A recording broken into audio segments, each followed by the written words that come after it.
Okay, and for the second talk of this session is Andrew Swan from the University of Ljubljana on computable and non-computable two groups. Okay, yeah, so computable and non-computable two groups. So I'll start by defining what I mean by computable group or computable one group, as I like to call them. Okay. So this is a kind of a definition from computability theory from, I think it was the in the 50s or so, I think. That Rabin, and I think maybe a few other people independently came up with this definition of computable group, which is like a group that you can, in a certain sense, implement in a kind of complete and direct way in on a computer. So, so first of all, the carrier set has to be something that we can compute with. So they took it to be computable subset of n for the carrier set. And then all of the algebraic operations have to be computable. So for groups, the important one is group multiplication. It has to be a computable function. And so this is kind of part of quite a big field called computable structures. And even in computable group theory, there's kind of quite a lot of interesting results. And this is one of like the first and most basic one, is that there are like a lot of examples of groups which are not computable, and even ones that we can describe fairly explicitly. So there are, so here's another example by Rabin that a finitely generated group is computable if only if it has a soluble word problem. And so there are simple examples of finitely generated groups that don't have soluble word problems, like this one. So this is from Rabin's paper.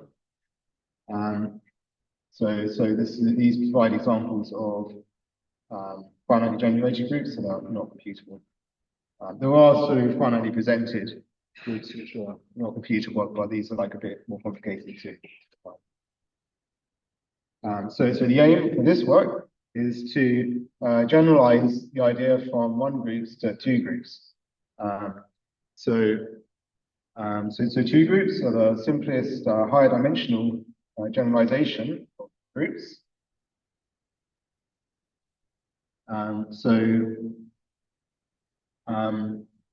Yeah, and I don't think that people who work on computable structures have actually got around to like looking at this yet. So so the idea here is that this is the chance for a kind of synthetic version using realizability and homotopy type theory to kind of get that first, maybe. But in any case, I think it's nice to have a kind of synthetic proof in any case, because I think it's easier than kind of more direct approaches.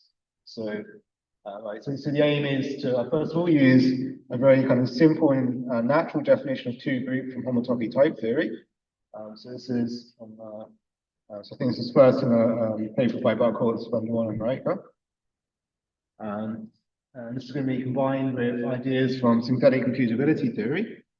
So Tijan already kind of talked a bit about synthetic computability theory. So I think I might say a bit more in the next slide, but for now, let's just say it's simplifies things again. So by working internally in the realizability model, we can like use a simpler version of some of our definitions.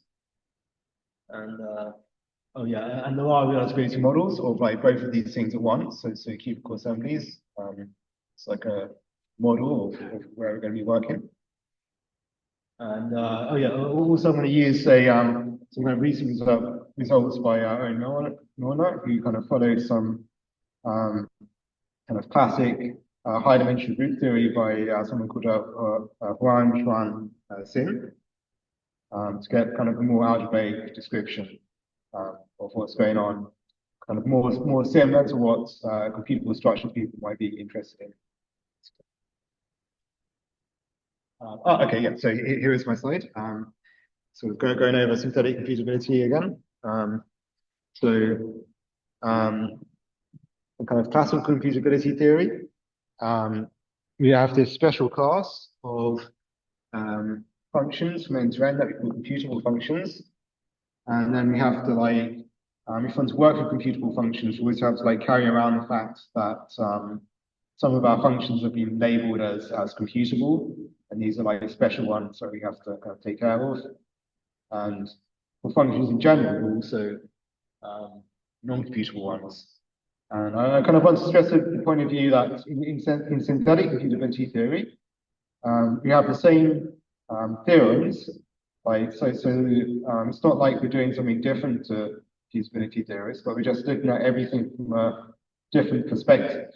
So from the synthetic perspective, the default is computable functions.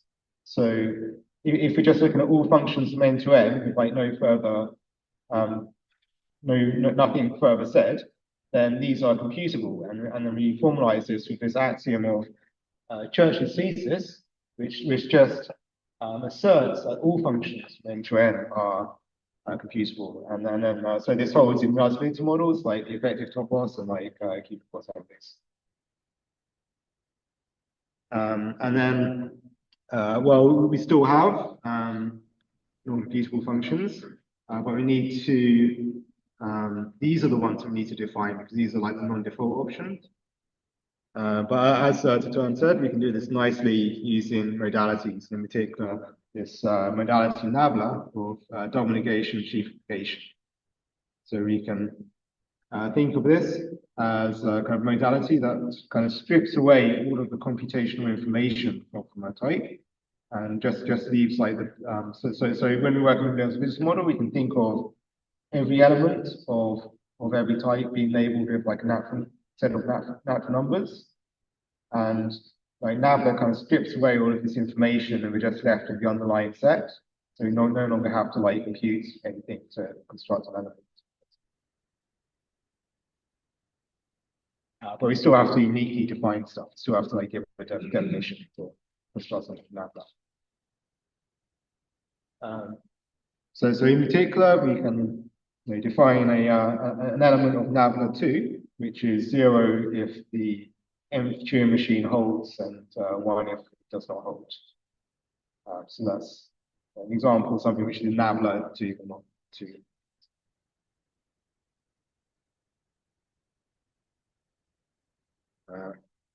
Okay, so we can use reusability to get like a nice definition of computable group. So if we work synthetically, then we can just take a computable, well, what I call a synthetic computable group to be a group whose carrier set is a decidable subset of natural numbers, and that's it.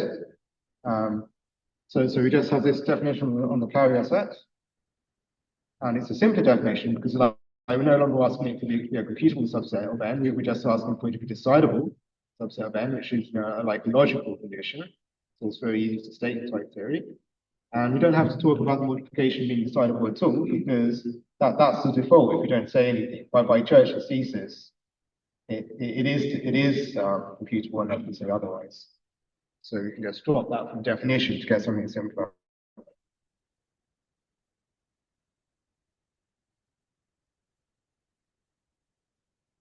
Okay.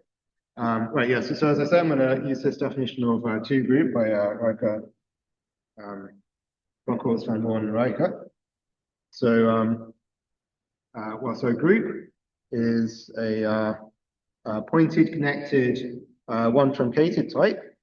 So the type here is DG, and then the point is writing it as asterisk here. You can show in HoTT that every group is of this one. By taking the loop space, you get the actual group in the sense of the algebraic structure back. This is kind of like one of the very nice parts of homotopy type theory, I think. So key idea is that we can just look at these classifying spaces and just work with those. We never actually have to bother with the group itself that much at all. So you can actually do a lot of group theory this way, and it actually works kind of surprisingly smoothly. And so some things are even easier than like just working with groups in the kind of set in the algebraic structure sense. But the kind of key idea for today is that it's much easier to generalize to like higher dimensions. So for infinity groups, you can just say it's a pointed connected type. And for two groups, we just weaken one truncated to two truncated to get this nice simple definition of two group.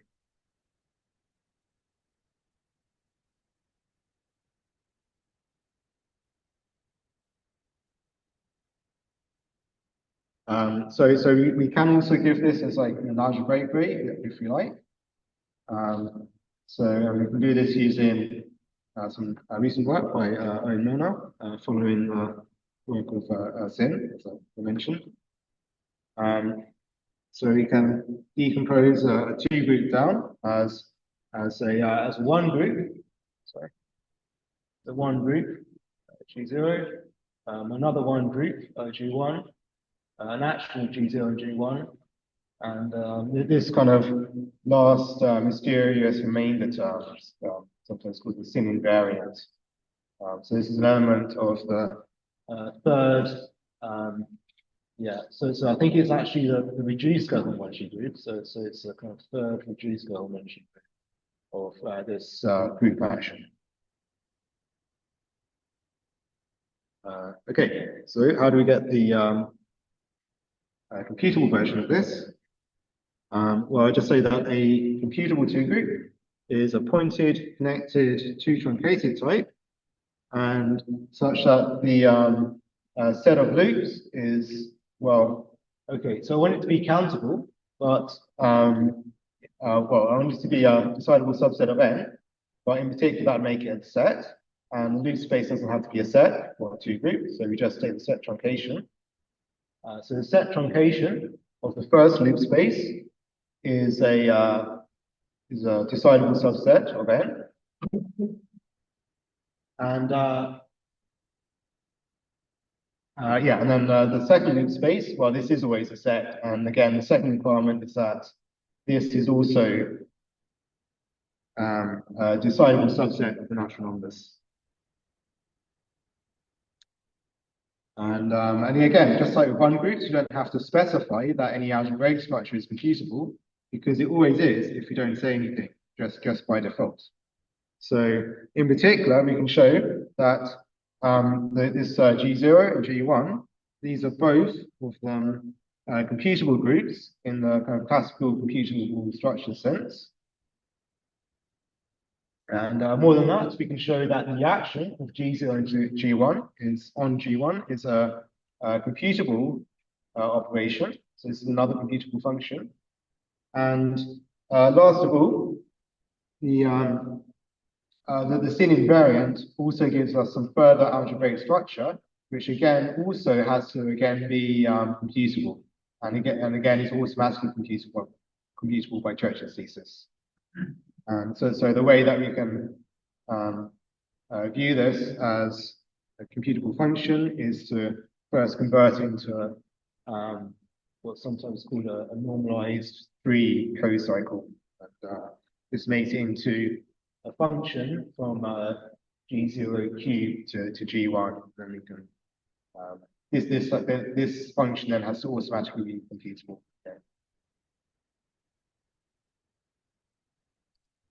Okay. So as a kind of easy application of these ideas, they give a synthetic proof that kind of analogous to this idea that there are finitely generated non-computable one groups, and instead show that there's a non-computable finitely generated two group. And like one very trivial way to do that is to note that every one group is in particular a two group, and so a non-computable one group is a non-computable two group. But a less trivial way is to say, okay, well, what if we want the underlying one group to be computable, and then we still want the two group as a whole to be non-computable? And so this is what the theorem is doing. So it's producing a finitely generated two group with computable underlying one group, but it's still non-computable. And again, it has a nice simple definition. So we just have, well, I'm going to define it as a higher inductive type. And well, I'm defining a pointed type, so I better add in a point as one of the constructors. And then we have two path constructors, S and T here. And then we have one generating two cell here, which I'm going to denote alpha. So this is a generating two cell. And then finally, we had a bunch of relations, and I'm only to keep things simple, I'm just going to make something which is finally generated, not finally presented. So I'm just going to add in as many relations, which are three cells, as I want. So I just add, yeah, so I just add a relation of this form whenever the Eve Turing machine holds some input A. So it's encoding the Gaussian set, right, in the word, in what will turn out to be the word problem. It's stupid. Okay, and if we want to truncate this, then we just erase the generating two cell, and then we note that the relations will become trivial in that case. And then so this just leaves the free group on two generators, which does easily have well, which is a computable group and well known to be computable. Okay, but then we have to show it's non-computable, and to show it's non-computable, I just kind of very quickly sketch the idea. And so we kind of we just asserted that whenever whenever the Eve Turing machine holds an input E, this equality holds. But we also want, in order to show that the word problem is non-computable, we need the converse of this statement as well. So we need to show that if the Eve Turing machine does not hold an input E, then then we have this inequality that we can separate these two cells. I'm writing a solid dot here for the action of one group on and two group J. Okay. And yeah, and so just kind of sketch the idea. So I think there's kind of probably various ways to do this. But we went for a nice direct proof, which just defines a group action. And group actions have this very nice formulation in this group spaces setup. So it's an action. Well, one group acts on sets, and two groups act on groupoids. And well, in terms of the classifying space, an action of a two group on a groupoid is just a function into the type of all groupoids. And since I define VG as a high inductive type, it's very easy to do this by just showing what happens in each constructor. So the base point of the two group, this gets mapped to the groupoid that we're acting on. And the groupoid that we're acting on is, well, it's counting many copies of the circle. And then for reasons I'm gonna go over later, a second. I'm actually taking to be nabla of the circle, not the circle itself. Okay. And then we need to map S and T. Well, these need to go to the loop space of this groupoid in the type of groupoid, which is just an automorphism of the groupoid. And I do this in a very trivial way by just taking a permutation action on N. So this is kind of the so I'm just acting on the connected components, just rearranging connected components. Yeah. Yeah, no, I won't say exactly what these permutations are, just that they can be defined appropriately. Okay, and then we need to map alpha by generating two cells to a homotopy from the reflexivity path on this groupoid to itself. And this amounts to choosing a loop for each element, for each natural number. Okay, so yeah, so for each component n here, we choose a loop in this second component. And then so what we do is we take the nth loop to be Yeah, okay. I think this end is supposed to be an E or the C is supposed to be an M, the same one in this case. So we take the nth loop to be a non-trivial loop in the circle if the nth Turing machine holds an input n, and then we just take it to be the just say the identity on the base path if the nth Turing machine does not hold an input n. Because this is a non-computable thing which I'm defining, well, okay, it's a good job that I had a nabla here, and we're actually constructing the path in nabla S1 where we can construct paths in a non-computable way, even working constructively and even working inside without space points. So this is why it's nabla S1 here in the definition of not S1. And then finally, we can just check that everything else works. Okay, it does.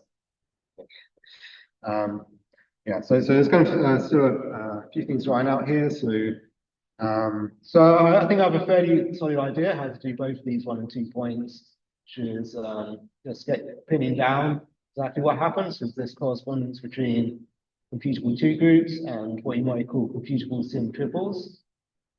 And so I think I know how to make a 2 group with trivial action and non-computable sim invariant, which should be like another nice example thing for a non-computable 2 group. And in general, I kind of hope this is a nice topic because like higher structures and computable structures are both fun things. So would it be nice to think about computable higher structures? So hopefully this will interesting stuff. So thanks for the attention.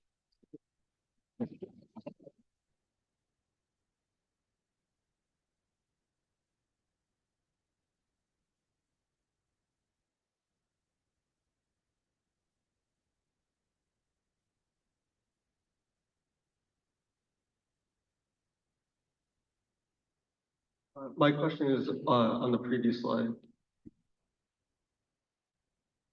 Yeah, so just to clarify, is G here pointed connected to type, or is it like a concrete coherent 2 group where you take the classifying space of that?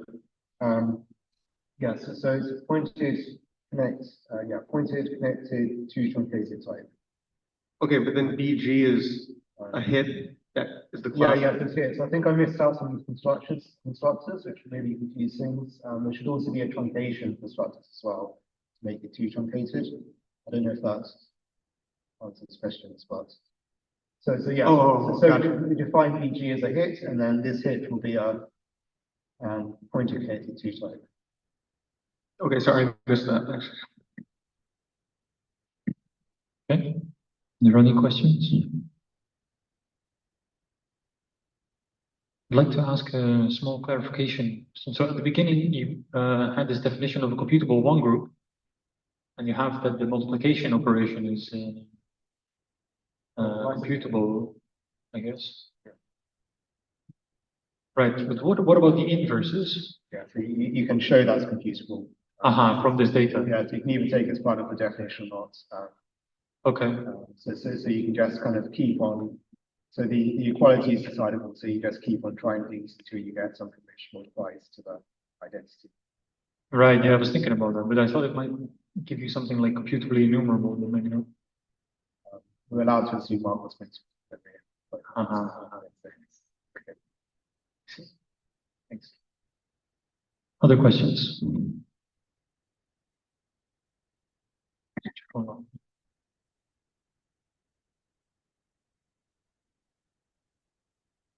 No? Okay, then let's thank Andrew again.